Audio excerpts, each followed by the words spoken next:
And it's something we do use in everyday life, even if we don't know. The example I've got here is think back to your TV remote stopping working. And what did you do? Well, first of all, you might try banging it and then giving it another go. Then you might have, I don't know, I tend to like take the batteries out and put it back in, then give it another go. So that was kind of a mini experiment in itself, because you were only changing one thing. So it's basically the working scientifically side of things. And there's a new question on the new, people have done their monitoring already this week.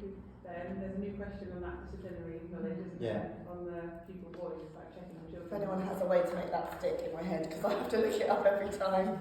I know there's two types, I just can't remember which one's which.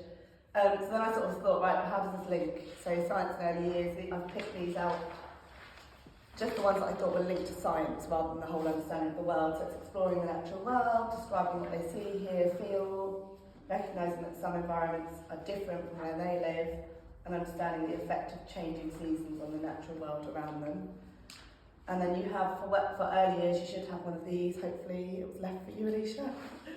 So this is the working scientifically, so this is the disciplinary knowledge. So performing simple tests and using equipment, you can read it. And if you haven't got one, let me know and I'll print or email you one. And then the working scientifically in Key Stage 1, it's not split into year 1 and 2, it is just, this is what it is. This is our sort of what we're following. And we have a slightly different wheel. So hopefully everyone's got the wheel. I feel like I took a bang on about this wheel a lot. Would you want to start? Would you like us to spray that on? Yeah, and the idea is, what I said before, is if you're doing some working scientifically, then you would put a peg on the one that you're doing, so that they know, right, today we are looking for patterns, we're sorting and grouping. I'm not sure we have one. Okay. Do you have an uniform? Some. I can email them to you, no worries. So there's 5 different types of scientific inquiry. So we have observing over time, comparative and fair testing, identifying and classifying, pattern seeking, and research using secondary sources. So really our aim is that while children are at Merry Hill, they should get all of these. They might not get all of them in every year group, in every topic, but they should have exposure to all different types. So the first one, observing over time, I feel like that's one that we probably do really well here. It's easy with plants and things, so it's basically like watching things over time. It could be that you're watching something for a couple of seconds, it could be minutes, hours, could be, if it's planting, it might be weeks or months. Or pieces of bread. Or pieces of bread, they've gone, sorry. There were still, 3 of them were still not mouldy like 4 months later. Pardon? The checks hatching. Yeah, the chicks hatching, yeah, exactly. So I think that's one we probably do really well already, but there's just a couple of examples. I'm not going to read it all out to you because I'm conscious of time. But one thing, this is where the Skittles come in, Jamie. Here's a little experiment you can have a go at on your table. You can put the Skittles around, and then what you do is you pour a bit of water in, or I believe you can pour milk in as well, and watch as the colours mix. And then it's thinking about, well, how could I make a difference? What if we put all of the same colour Skittles on one side, or if I put some of them closer into the middle of the circle? They're just watching what happens. The rest of the Skittles can be eaten. Then we've got comparative and fair testing, so it's looking at the relationships between 2 variables. So if one variable's changed, but everything else is kept the same. And this is, comparative and fair is really difficult to know the difference between, because it is very slight. But with a comparative test, it tends to be more informal. So the variable that's being changed for a comparative test might have labels such as the names of plants, or the types of material, or fabric, or the type of sugar. So it's like a physical thing you're changing. So I think this one's a comparative test. This is water lilies in water, and that's on the table at the back. I'll just show you the video quick. It's quite cool. It might be a really nice early years one. I like the sound. You might need to change the drop box on that.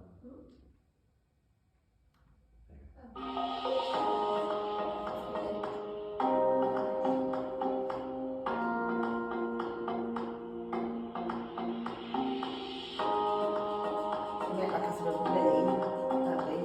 Don't think you have to do the bit in the middle. Yeah, that quick.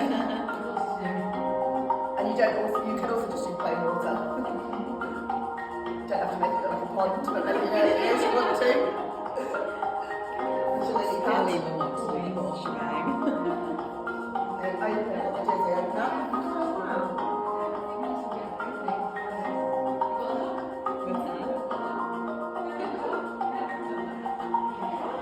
So what the idea is that they open and they close, so they're observing them. That's what they do. Do they close as well? I think they do close, yeah. Wow. But then you can do things like with this one, like, well, what if we used card instead of paper? Or if we had a bigger flower or a smaller flower? So that's at the back. You'd have to Google that one. Why? Yeah. But then it depends what your focus is. If your focus is we're learning to observe over time, Yeah. then actually it doesn't really matter. Kids like children in class. Go right. Like you. I want to know why. Yeah. They should have like 3D. Did they all open? I don't know. See, I haven't done this experiment myself before, but you can have a go at the back. I've been very nice to give you some templates to help you. So fair testing is that the variable that's being changed is quantifiable, so it can be measured.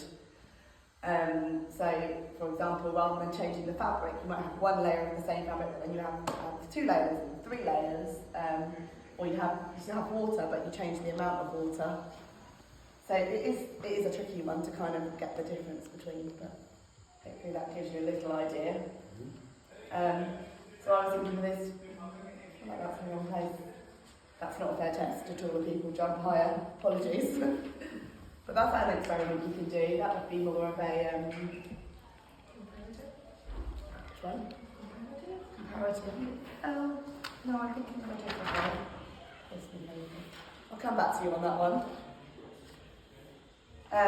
So sometimes you might gather your results over time as well, so that might include the observing over time, so how quickly or how long can you keep the cup of coffee hot for, how does the amount of water affect how the seedlings grow, and that kind of is what we do too. Then we have identifying and classifying, that's your grouping, naming things, sorting them into groups. What is this animal? How do you know? What materials are transparent, translucent, opaque? So we have a little Venn diagram to sort them into. I quite like this one with animals, which I did learn about on a course ages ago.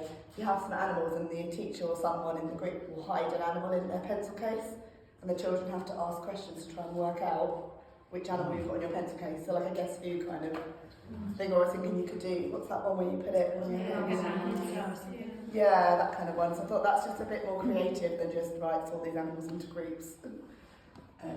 Or like a guess who game. I was thinking if you've got the guess who cup. If they are unthinking of an animal and they have to ask you questions. Yes. Yeah, or you That's better because then you will see it. Yeah, exactly, yeah. Or it could be the other way around, they could be doing it with a partner. But that's on phase table. Animal cards somewhere. Sounds Christmas, night out. That's it. Yeah, that's next year's game. Pattern seeking, that's what I'm thinking for the taller people. So some questions, you can't make it a fair test. You can't control how high someone jumps, like how much force someone pushes off with. If you're rolling cars down a ramp, you can't control. Even if it's the same person doing the pushing, your push is not going to be the same.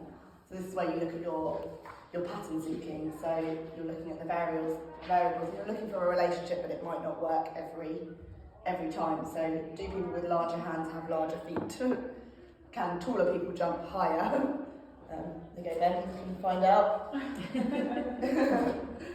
And you might even carry them out by doing a survey. So you might go looking for mini geese in the wildlife area. Which one did you find the most of? And actually, if you went out 2 months later, you might find something completely different. So I have sweetie grab for this one, except I don't have sweeties, I have cubes. I was thinking, can people with bigger hands grab more sweets or something? I think we did that before, going back a long time ago. We did it in the science week. Did you do it? We very good, yeah. And then finally, researchers and secondary sources, which I think is really hard with children this age because you're kind of trying to look for things that are appropriate for them to read on the internet and their books. Something we've done in year 2 is we make a choice board. We use Seesaw for this, but there must be other ways to do it. So we're choosing the websites they're looking at. We put them on a page on Seesaw and then they can just click on the links to go and see the information. So just load it up and then I click there, for example. Not there now, is it? There you go. And it just loads up the video for them and they can just sit and watch it rather than do like a Google search. Gets your ICT in there as well, Ben. Yeah, that's great. And then like this one's more a website. So it's just making it a little bit more accessible but without controlling exactly what order they're looking at it in and which bits they're really reading.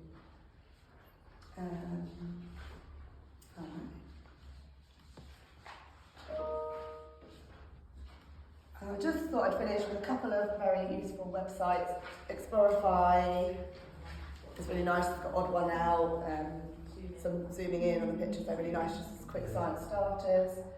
The ASE, Associated, I can't say the word, but Science Education, there's quite a lot on that website. One of the things I really like is this plan thing. It's more for Key Stage 1 at the moment, but whether they'll bring things out, I don't know.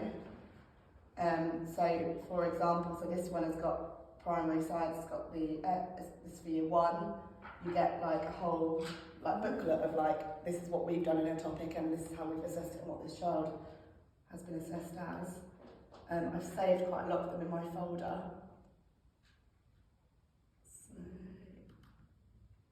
for example, I find these really helpful for my planning as well, just because it gives me ideas. So it shows you like, this is what they were doing with the national curriculum, this is what they did, this is what came out of it, and I just find those. You've still got those books as well. Remember we had those? The concept, yes, they're in the hub. There's some in the hub, and there's also on the server, we don't have a printed copy of this, it's called Developing Young Scientists. And there's a couple of those around, but it has got some different experiments. It's got a bit of a, it's quite a blurb at the front, but I've used this quite a lot in terms of like Science Week, whole school tasks. So activity 1 is counting petals and leaves. And it tells you like what the context is, what you need. It just gives you some ideas of like how to start off the experiment and where you could go. Health and safety. It tells you who it's suitable for. Some of them do say early years as well. You can see that. And I find that quite useful. So that is saved in shares, teachers, curriculum, science, developing young scientists, it's called. And I also have a book, my cover about writing conclusions, which is more for Key Stage 1. But it might be worthwhile looking at the early years because you could do it all verbally, just using the language. How do we make sure we don't pick the same things as someone else? Yeah, that's true. Well, I suppose that's why we need to update it on the one at the beginning. Right.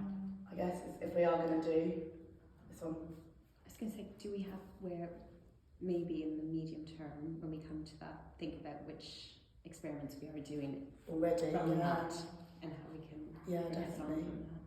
Definitely. That's all. I just thought people might like to have a try out some of the experiments. There's iPads here if you do want to look at them, and I just showed you what you have.